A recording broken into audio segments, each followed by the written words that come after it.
Hello, hello, and welcome back to Minotaur Hotel.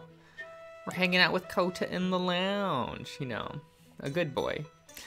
Kota, tonight, it is Kota who hosts the Hearthside Circle.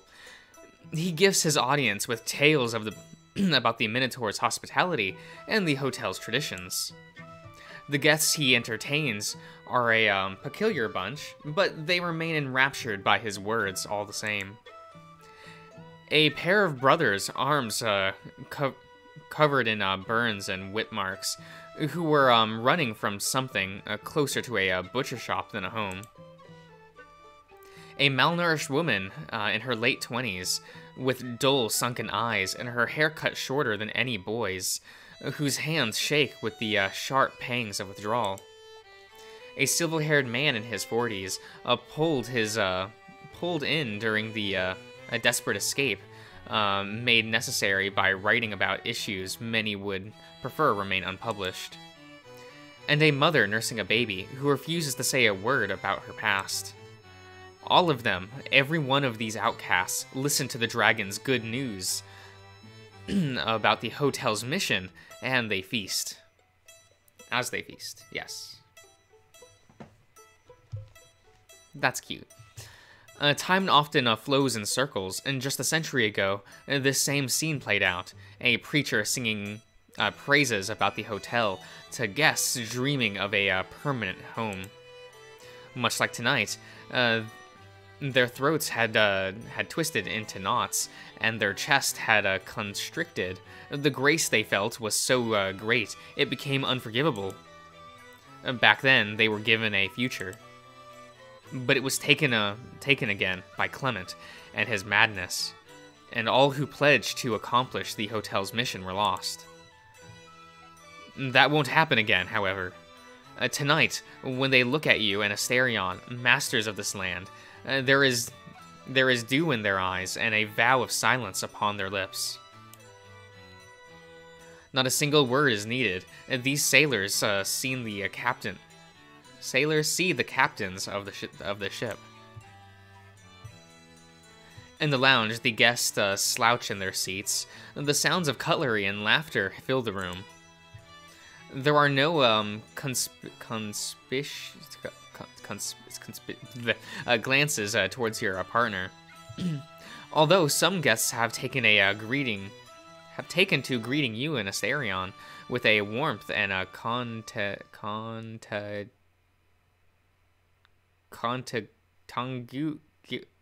it kindles the heart's flame.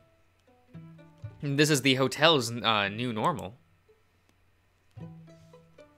Tonight, Asterion makes firm brushstrokes on his tablet. Okay. He's learning, guys. He's learning. His eyes pore over the screen, searching away only when he cannot contain a giggle. That's fine. You let him enjoy his moment. However, it is you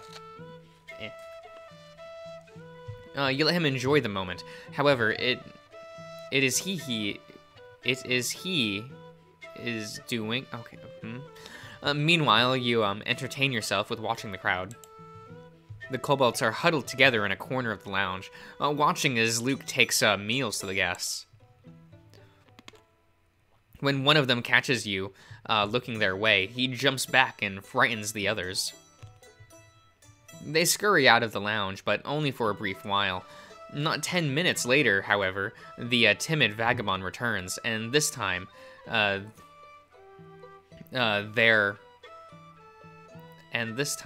they're there to stay. Okay. You look away and leave them be. But as the night progresses, you catch them approaching the counter. They pick on Luke. They pick on Luke taking meals to the guests, and like children imitating an esteemed adult, do the same. Napkins, salt shakers, cutlery, even candy from the bowl behind the bar counter is snatched up and handed out with artless intensity to the guests. The chubby one approaches a couple with a pair of spoons and gives them a pouting frown until they make their best attempt at eating their main course with the pro-offered utensil. The darker kobold makes sure everyone has a clean napkin, while a lighter one struggles with the notion that coffee-flavored candy, that heaven-sent blessing bestowed upon only upon the most worthy, is an inadequate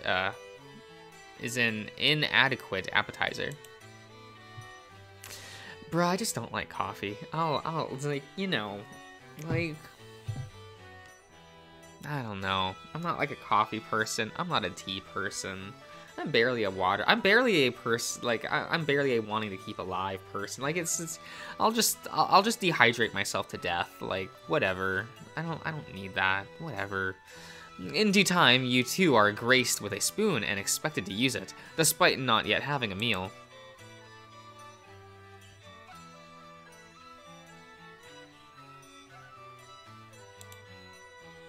As much as you... Right, ow. As much as your sitting position will allow, you bow down at the kind server, which is met with an austere nod from the lizard. You do note, however, that the kobold was holding the spoon by the wrong end, and there's no telling when he last washed his hands. You pretend to stir your water with it. He cannot uncover your charade. He's too short to see what's happening on the table. Thank you. That's very kind of you. The little lizard pouts up his chest, as though he could swallow your words and grow fat on praise alone. What an enthusiastic little fellow. Recognition, nay, honor, shall be his. May I ask your name? He recoils and cowers before looking inward, to the core of his soul for the strength to face your inquiry. He takes a step forward and makes the truth of his being known to thee. Gruggy! Gruggy? Now that's quite a name.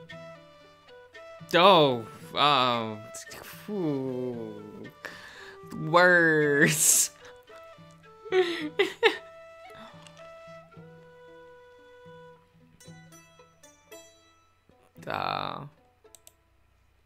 Gruggy beams at your stream of compliments. What a pleasure it is to have one's talents recognized. Does this matter? Now, if you would be so kind, could you tell me your friends' names? They're Zeppito and Nono. They're my brothers. I see. All of you do share the same fierce look. There's no doubt about it. Mighty blood flows in your lineage. Wouldn't you say, Asterion? The Minotaur is too focused on the internet's unfathomable wisdom to respond. Oh no. Is Asterion gonna become a Zoomer?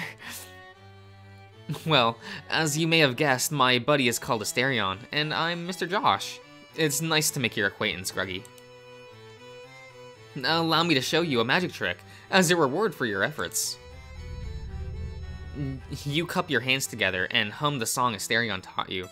The hotel groans ever so slightly as you issue your commands. Let your hands overflow with wealth. Your sorcery is too great for the little lizard's mind. He shields his eyes from your grace and cowers. When the lights return, your hands are filled with riches.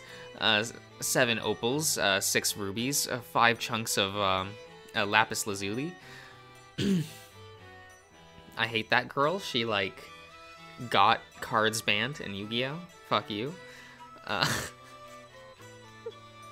Man, like, I'm still upset that, like, such an interesting playstyle, like Gem Knights, because of Lapis, like, turned into just, like, FTK nonsense and got... I mean, it didn't get Brilliant Fusion Limited, but, like, I blame her still. Like, obviously it was Thunder Dragons that got, like, Brilliant Fusion Limited, but It be what it is. 3 emeralds, 2 jade stones, and 1 diamond, all on the bed of lesser metals. So it is true then, sorcerers do exist, and their kind souls appreciate the servitude of even a lowly kobold. Gruggy is now witness to the Minotaur's mystery. He swipes away the worthless crystals and pockets instead the true treasure, the copper, iron, bronze, and forever valuable pyrite. Okay, and then he runs off, leaving behind only the pitter-patter of his grubby feet and the pile of gemstones in his hands. Oh well. You hum and summon a glass cup where you can put the crystals. It will make a nice decoration for this table.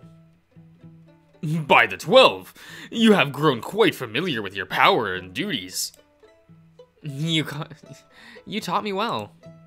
Only the powers. The duty of the hotel's mission, those you have cultivated yourself.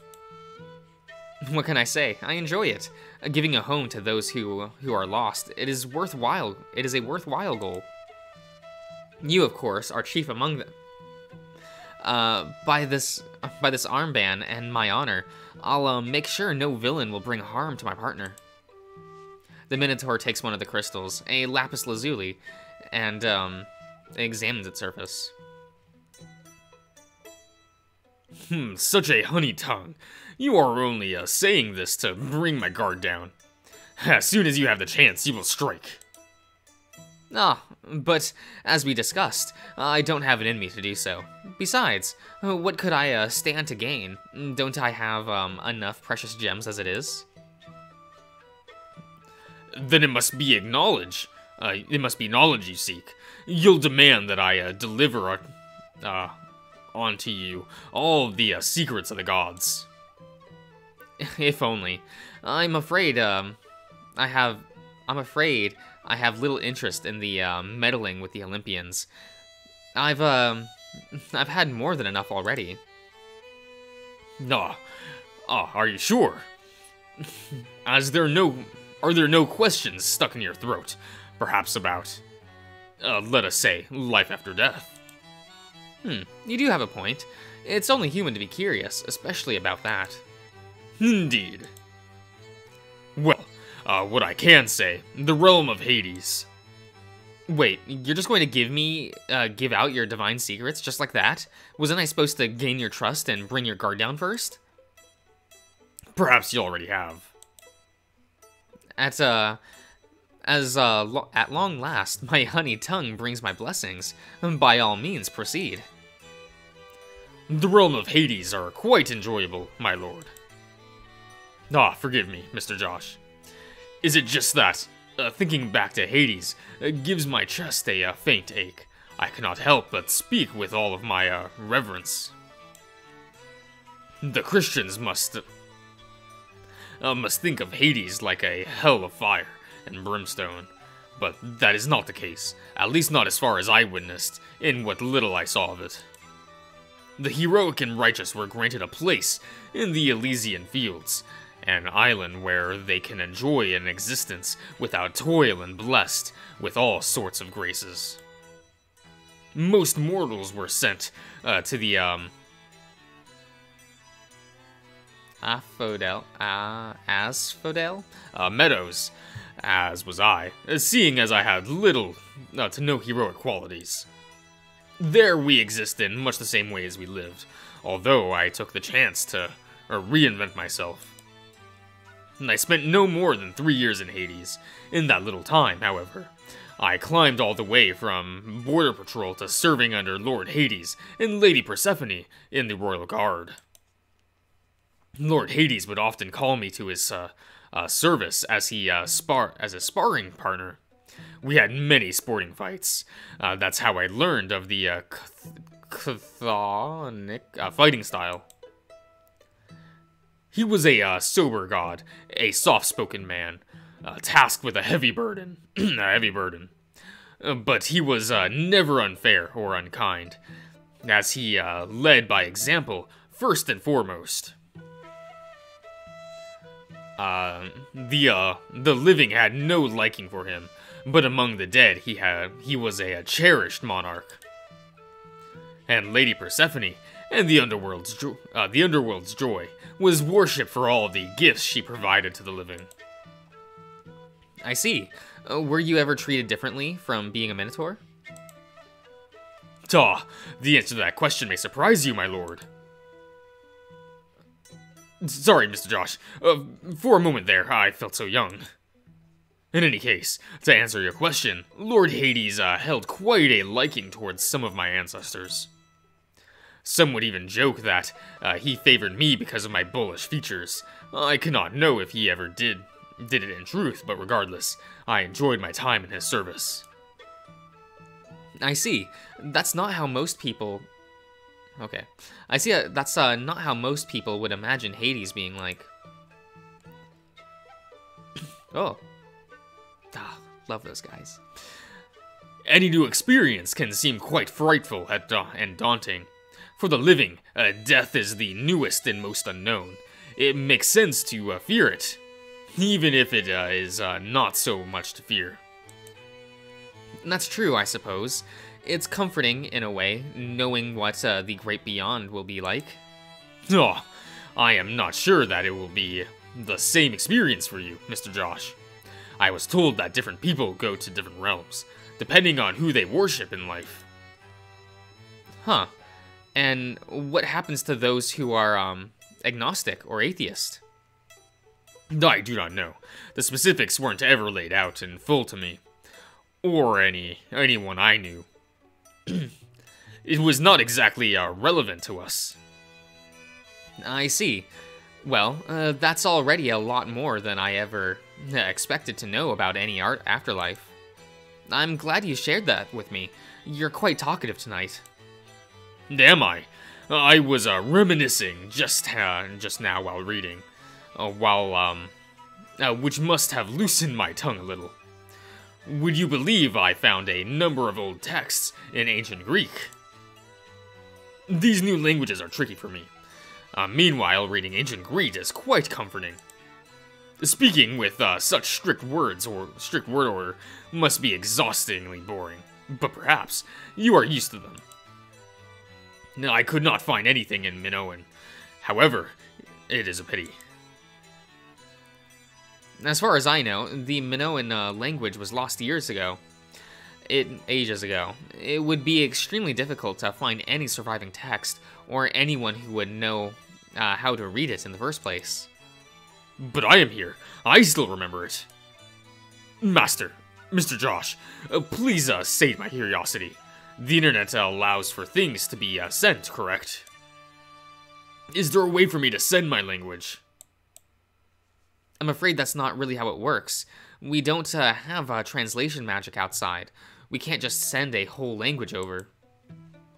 But if you still remember it well, you could try writing it down. Grammar, syntax, vocabulary. Tell others how to read it. I'm sure we could get it out there later. There's a lot of people who would be grateful to have the Minoan language decoded. The Minotaur looks down to the table and flicks his ears. The screen shows a growing library of ebooks. That would be quite enjoyable. Long has it been since I have given much thought to my native tongue. I could even try to recall my old poems. I wrote a few of them in Minoan. You wrote poetry? I used to. A bit here and there over the centuries, as the muses inspired. Nothing significant, however. Hey, don't undersell yourself. Knowing you, I'm sure they must have been good.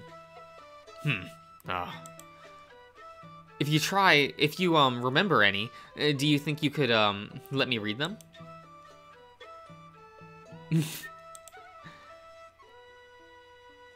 Is that a no? No. I mean, no. It isn't a no.